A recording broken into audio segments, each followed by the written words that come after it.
नमस्ते। आज चाहिँ म हजुरहरूलाई चाहिँ घरमै चाहिँ कसरी चाहिँ अर्ग्यानिक कफी बनाएर चाहिँ खाने भनेर चाहिँ म हजुरहरूलाई देखाउन गइरहेको छु। एकदमै जस्तै अब हामीहरू प्राय चाहिँ अर्ग्यानिक कफीहरू चाहिँ बाहिरै गएर चाहिँ अब 120, 150, 175 कति कति तिरेर चाहिँ सधैँ खाइरहन्छ होइन। तर त्यो गर्दा हामीलाई अलिक एक्सपेन्सिभ पर्न जाने भनेर घरमै नै हामी कसरी चाहिँ अर्ग्यानिक कफी बनाएर चाहिँ एकदम सस्तो तरिकाले चाहिँ हामी खान सक्छौँ भनेर घरमै बनाएर भनेको म हजुरहरूलाई समक्ष आज देखाउन गइरहेको छु। फर्स्ट अफ अल मसँग चाहिँ यहाँ बैलेटी इटालियन कम्पनीको चाहिँ यो कफी मेकर छ होइन। यो चाहिँ एकदमै पोर्टेबलवाला छ, यसमा 3 लेयर्सवाला अनि कफीमा हो भने चाहिँ मसँग चाहिँ काठमाडौँ अर्ग्यानिक भन्ने एउटा एकदम राम्रो खालको कफी छ। यो चाहिँ 200 ग्रामको लगभग 350 जति एकदम चिप पर्न छ तपाईँलाई। ल म अब ढिला नगरिकन हजुरहरूलाई चाहिँ यो कफी बनाउने तरिकातिर भन्दैछु। फर्स्ट अफ अल यसमा चाहिँ यसो एकदम 3टा लेयर्स हुन्छ होइन। यो सबैभन्दा मुनिमा चाहिँ पानी जान्छ होइन, अनि यसमा चाहिँ कफी जान्छ तपाईँको। अनि यो स्टिम भएर तलबाट हामीले हिट दिएपछि अनि यो कफी चाहिँ तपाईँको यो भित्र चाहिँ आएर चाहिँ फिल हुन्छ। कफी फिल भएपछि त्यहाँ हामी आफ्नो तरिकाले खान सक्छौँ होइन।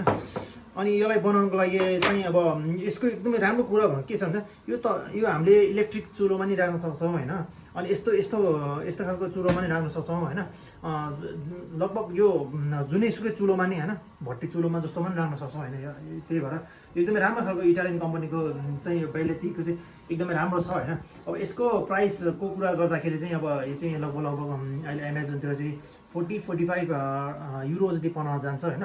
तर तपाईँहरूले चाहिँ अब योभन्दा नै अलिकति अब यसमा चाहिँ लगभग एक पर्सनलाई मात्र हुन्छ होइन। अब तपाईँ कतिको स्ट्रङ खानुहुन्छ भनेर म्याक्सिमम।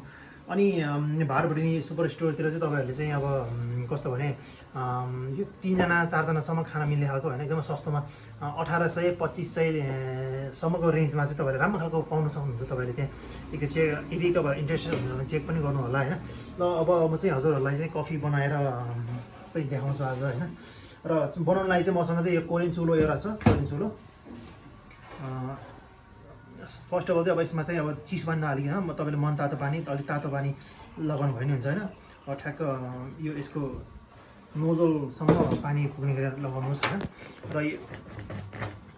अब चाहिँ त्यहाँबाट यो जुन मिडल पार्टमा छ होइन, हामीले यसलाई चाहिँ अब यो फ्रेस ग्राउन्ड कफीलाई ग्रिन्ड गरेको छ मैले म आफैले।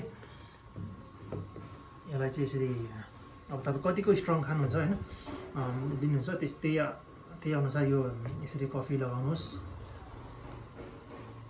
यसरी कफी लगाएपछि अब बेसिकली मान्छेले फुल लाउँछ, म चाहिँ अब ठिक्क हुने गरी चाहिँ लगाएपछि यसरी यहाँ राख्नु भएपछि यसलाई विदाउट एनी केही पनि नगरिकन यसलाई यसरी अब चाहिँ हामी यसलाई चाहिँ राख्नु गइरहेको छ। यसरी पाल्यो एकदम मिडियम फ्लेममा पानी हुन्छ हजुर। यसरी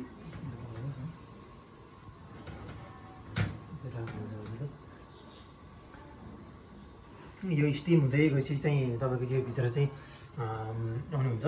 र यो चाहिँ अब मैले चाहिँ यहाँ नेपालमा चाहिँ खासै पाउँदैन जस्तो लाग्छ यही कम्पनीको चाहिँ, किनभने तपाईँले यो दरमागतिर यो लाजिमबारीतिर जानुभयो भने चाहिँ पाउनुहुन्छ होला सायद। त्यहाँ उहाँहरूसँग यस्तो एभाइलेबल छ होला। यो चाहिँ मलाई चाहिँ यो मेरो अङ्कलले चाहिँ गिफ्ट गर्नुभएको, त्यही भएर।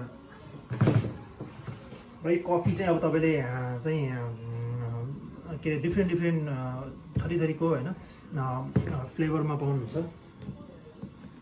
तपाईँलाई कस्तो खालको कफीहरू होइन। अब यो चाहिँ मेरो एकदम चिप एन्ड बेस्ट एकदमै राम्रो लागेको कफी हो मलाई। यो काठमाडौँ कफी हो भने एकदम सस्तो पनि छ। 200 ग्रामको चाहिँ तपाईँलाई लगभग 350 मा मात्रै एभाइलेबल छ होइन। अब हाम्रो यो कफी चाहिँ मुनिबाट चाहिँ अलि हिट हुँदैछ।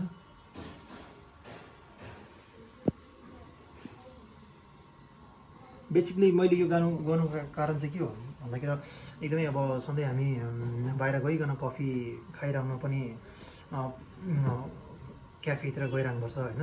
अब त्यही भएर यो घरमै आफैले बनाएर चाहिँ कहिले काहीँ खानु ठिकै छ तर सधैँ सधैँ यसरी किनेर खाइरहँदाखेरि अलिक एक्सपेन्सिभ पर्ने होइन।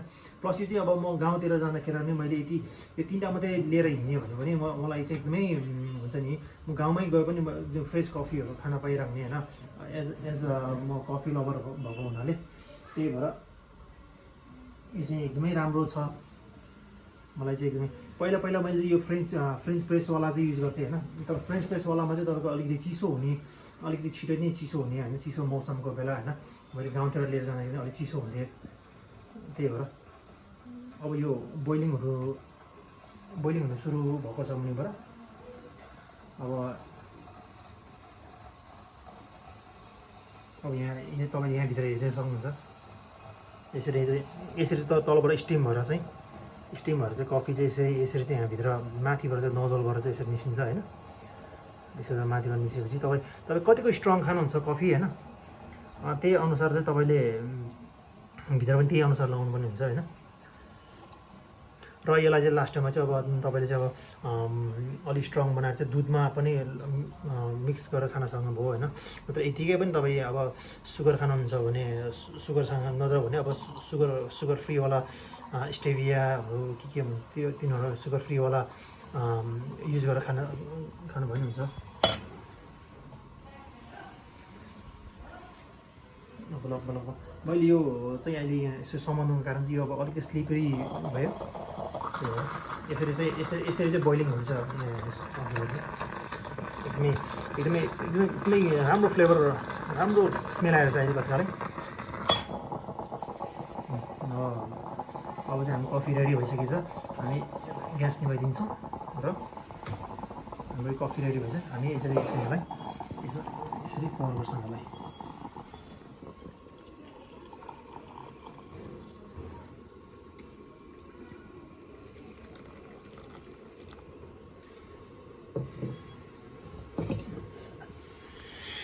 सो यसलाई अब रेडी भइसकेको छ यसलाई चिनी लगाएर खानु भनिन्छ नत्र भने यदि तपाईँले चिनी बिना कफी मनपर्छ भने चिनी पनि तपाईँले खान सक्नुभयो thank you so much guys hope तपाईँहरूले चाहिँ मेरो यो भिडियो मन पराइदिनुहुन्छ होला थ्याङ्क यू